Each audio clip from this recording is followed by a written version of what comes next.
Well, it's the first Sunday of July. And you know what happens on the first Sunday of every month? We talk about something that Jesus said. We're running a series this year on Jesus Said. And we've looked at a few different things that Jesus said. And this morning we're going to look at another thing that Jesus said. You know, there's so much talk today about freedom of speech in our world. And what people want by freedom of speech is they're saying they want to be able to say anything about anything. They want to be free to voice whatever they want to voice. And it doesn't matter whether they know anything about what they're talking about or not. They just want to talk. And I can prove that. 95 or 90% of Canadians, I think it's 95 actually, percent of Canadians revere the Bible, or they say they revere the Bible. And only 5% say they read the Bible. All of that 95% say they know God and they know what God wants for their life. But I'm not sure how you can know that if you don't read the Bible. I'm just not sure how that computes. But that's kind of freedom of speech. We can say whatever we want. But on the other hand, and in the same country, freedom of speech only goes so far. The government and other people don't want us speaking the truth about God. They want a fairy tale about God that ends well for everyone. And they want that to be said, but they want to muzzle the truth. And we talked about that a couple of weeks ago, where the school board is trying to with Christian schools to muzzle them as to what they can teach and what they can't teach from Scripture. You know, when I was growing up, we talked about God. It was pretty commonplace. And no one thought anything of it. We talked about heaven and hell, and no one thought much about it. And we were free to speak about it. Now, with all of our freedom of speech, we're no longer free to talk about it. I just find that kind of ironic. What happens with this kind of freedom of speech is that people start reacting to things the way they want to, whether it's their agendas, their grudges, their personal views, whatever it is that's motivating them, they are able to just react to other things that are being said. If you look at tweets and blogs on the internet and things, most of them are a reaction to something someone has said or done. And most of them aren't very productive. For instance, look at Donald Trump. The Democratic and the liberal pro-media wants to have him for lunch. And they pretty much do every day. And Donald Trump reacts to what they're doing, and he says things he shouldn't say. And it goes back and forth and back and forth. And all he would have to do is be quiet, say nothing in response, and go about his business and take care of business. And you know what? The liberal media wouldn't have anything to feed on. But he's giving them something to feed on. You may wonder where this is all going, but here's where it's going. Sometimes it's better, it's far more beneficial to say nothing than to say something. And Jesus, at times, said nothing. In Luke chapter 9, we have a situation with James and John, the sons of thunder. We know they're called the sons of thunder or Boanerges because Mark 3:17 refers to them as that.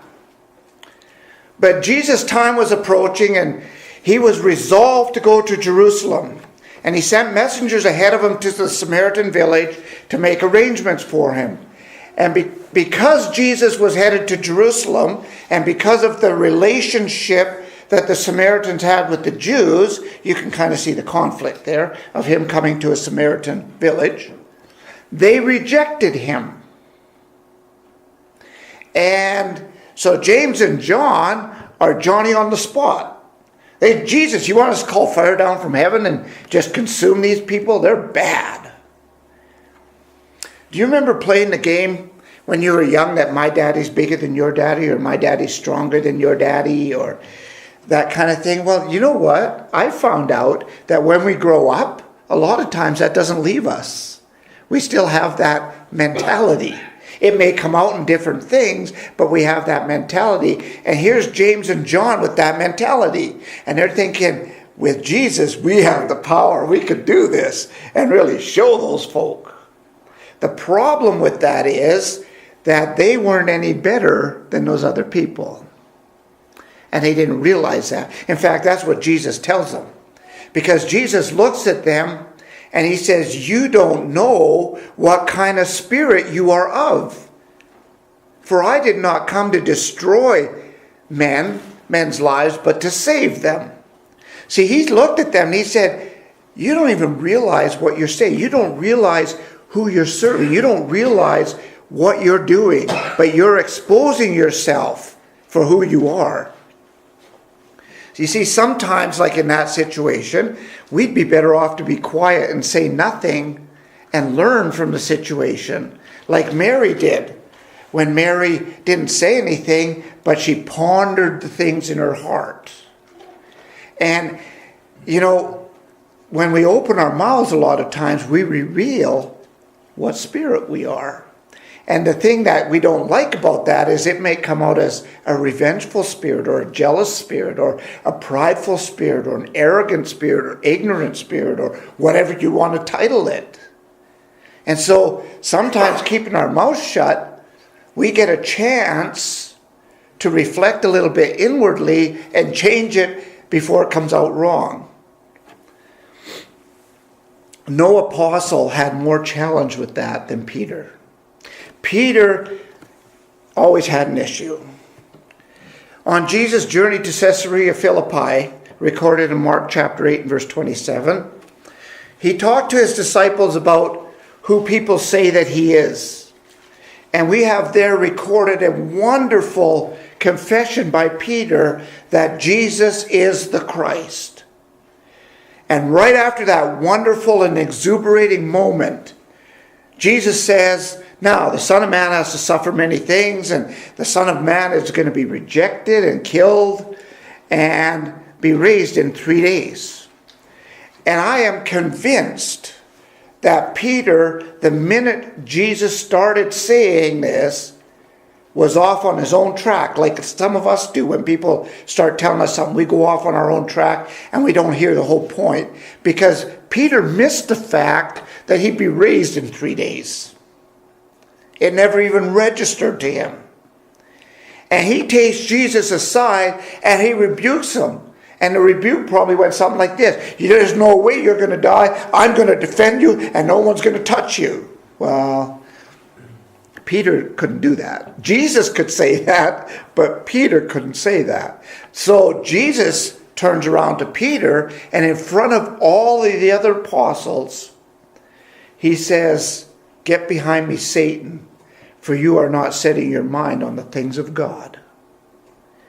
See, have you ever said something, maybe a rash comment, a bad statement or something, and as you're saying it, you're going, oh, come back, but you can't get it back?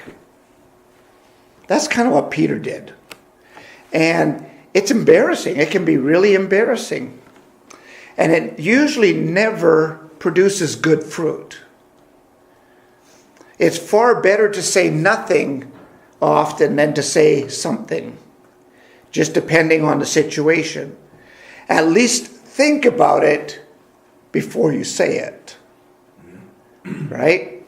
Peter, again, in Matthew chapter 26, Jesus is talking about his death and his burial and resurrection, and he tells them that they will all fall away because of him that night, to fulfill what was prophesied in the scripture. I feel for Peter here, because I can kind of relate to Peter. I wouldn't want that either. If I'd been walking with Jesus physically on this earth, I wouldn't have wanted that to happen. But again, he didn't have his mind on the things of God. And Jesus was making a matter-of-fact statement that they would fall away. And but Peter says, Lord, even though they all fall away, all of those other guys, they'll fall away, but never me. I won't fall away. I am the devoted one here. I will die for you. You are not alone in this thing. And of course, we know what happened. When time came down to the crunch, he denied Jesus. That was only a few hours later. Have you ever done that? Have you ever said, no, I'll never do that again? And then several hours later or a day later, you find yourself doing it again. You go, oh. Sometimes we would say nothing is better than saying something. I won't lie. I won't cheat again. I won't swear again. All of those things. And people make these promises all the time and break them all the time. And so I've learned to say, you don't have to tell me. Just do it. It's far better to say nothing than to say something and then not do it. Of course, Peter regretted that too. So sometimes we can learn from Peter and from others that saying nothing can really outweigh or be more beneficial than saying something depending on the situation.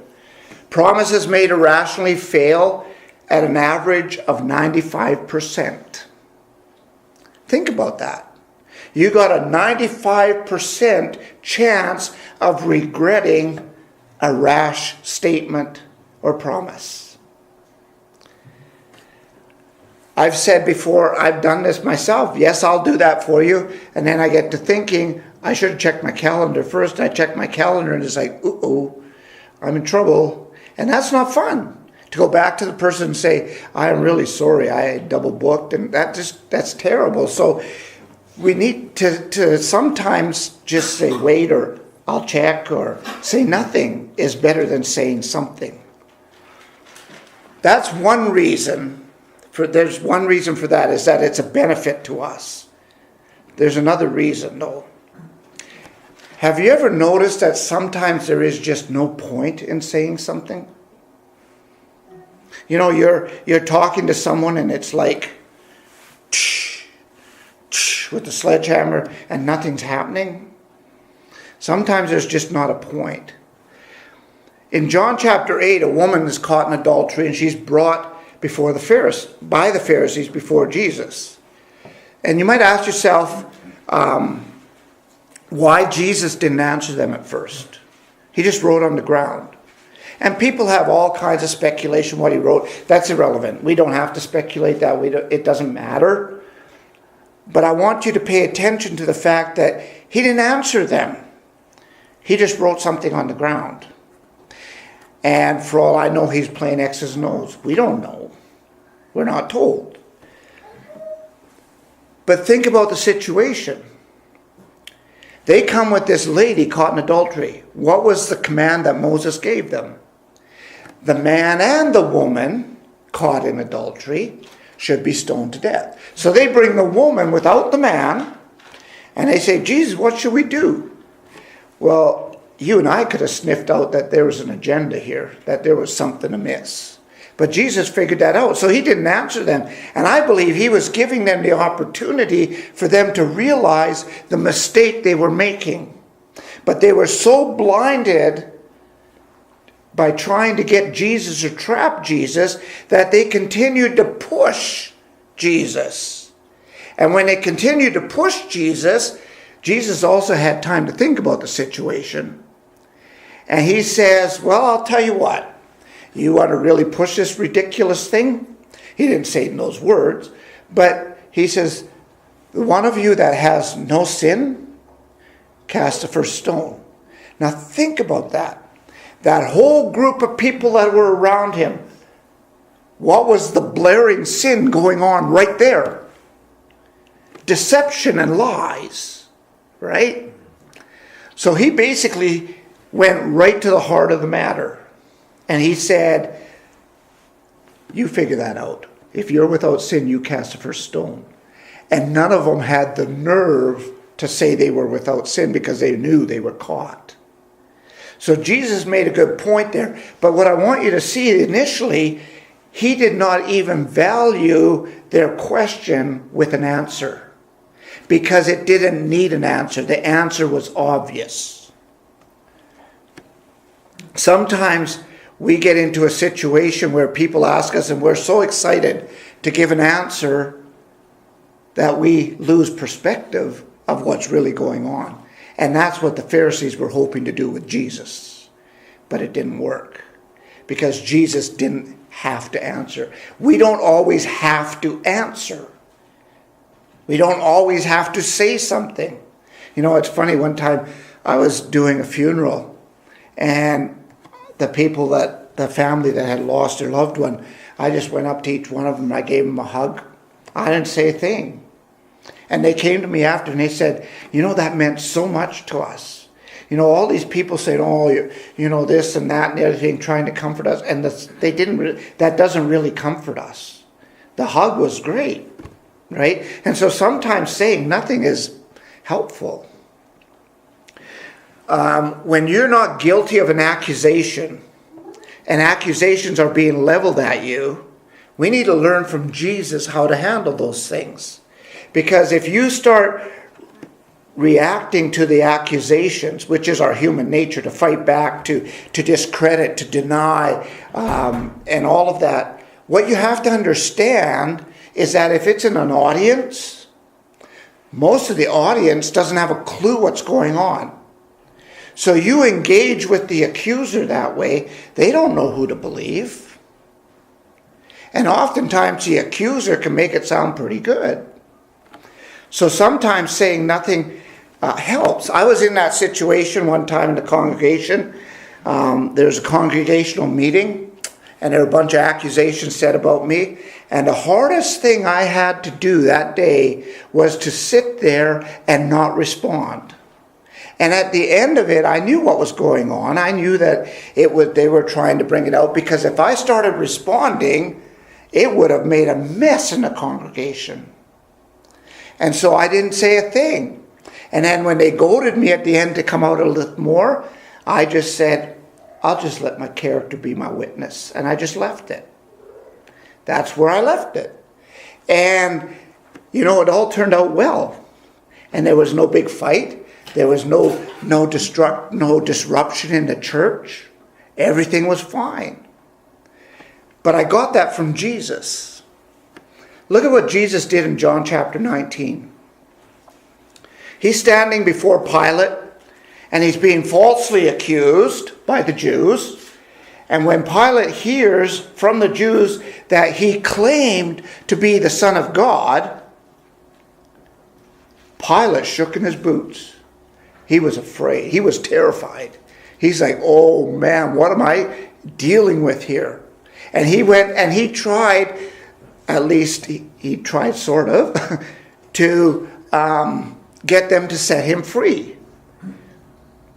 So he goes back into Jesus and he says, where are you from?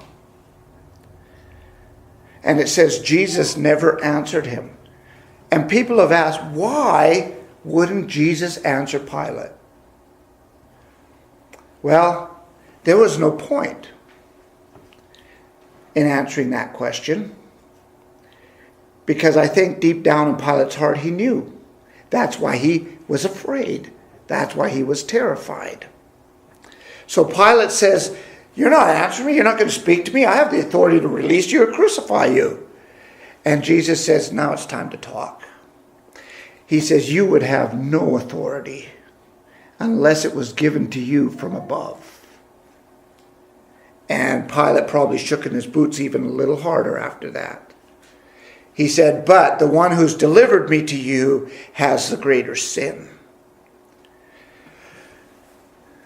Jesus was, without a doubt, one of the most popular people in his time. And what I mean by popular is not having a big fanfare following him, but he was well known or known about. all of the miracles he did, all of the healings and the deaf hearing and the dumb speaking and the stilling the waters and changing the water to wine and all of the miracles that he did, that would spread like wildfire. And so people all around knew who he was, including Pilate, unless he was deaf. But he probably would have been healed then. So, but he knew who Jesus was. So Jesus didn't have to answer him. Pilate also knows, it says, he knew that these accusations were all trumped up against Jesus. He knew he was innocent. And yet, he allowed him to be sentenced. Perhaps Jesus didn't answer Pilate because his writing was on the wall. Do you know where that saying comes from? Have you read Daniel? And Belteshazzar, the king of Babylon, the son of Nebuchadnezzar, he's on the throne of Babylon, and he's acting like he's all that and defying the God of Israel. And Daniel is before him, and a hand appears. Can you imagine sitting in your living room and a hand appears and writes something down for you? And it wrote down Mene, Tekel, Upharsin. And what he was saying was, God has numbered your kingdom and put an end to it. You've been weighed and found deficient or wanting. Your kingdom has been divided and given to the Medes and the Persians. That's what that means. And that night it happened. But what I want you to see about that is that's where we get the statement, the writing was on the wall. Jesus knew that his time was up, that he was about to glorify God with his crucifixion. That's part of the reason he didn't answer, perhaps. He also knew that there was nothing more he could do to convince his accusers of his noble, generous gift of life. They didn't want it. And he knew that. And when you get someone in front of you that just doesn't want to hear it, there is no point in saying it. You're better off to be quiet. And so Jesus realized that. It isn't always prudent to answer or to defend. It's often more prudent to say nothing in those kinds of situations. There's a politician who ran a relatively clean election platform. He built his whole platform on, instead of mudslinging and getting involved in running people down and doing things like that, he just presented the change and the progress that he saw for the country. The stage was set and the final leaders' debate was set, and they held it just days before the election. In the polls, this politician was leading, and it looked like a sure victory. A big part of his platform was that he wasn't like the others in reacting to things that were said about him until that debate. Someone said something that got under his skin, and I don't know why, but before he knew it, he was embroiled in a mudslinging contest, something that he was not prepared for and something that he was not good at. But he fell for the trap. He said something when he should have said nothing, and he lost the election. There are times that Jesus said nothing because that was what was prudent and the best for that situation. And it'd be good for us to learn that principle. It will save us a lot of regrets. It'll save us a lot of hassles. And we'll learn a lot more. And we will grow. I know sometimes, man, you just feel like saying something. But if you can bite your tongue at those times and say nothing, you'll benefit from it. If you're here this morning and you're searching for Christ, or we can serve you in any way, we invite you to let us know that by coming forward while we stand and sing. Jesus.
Can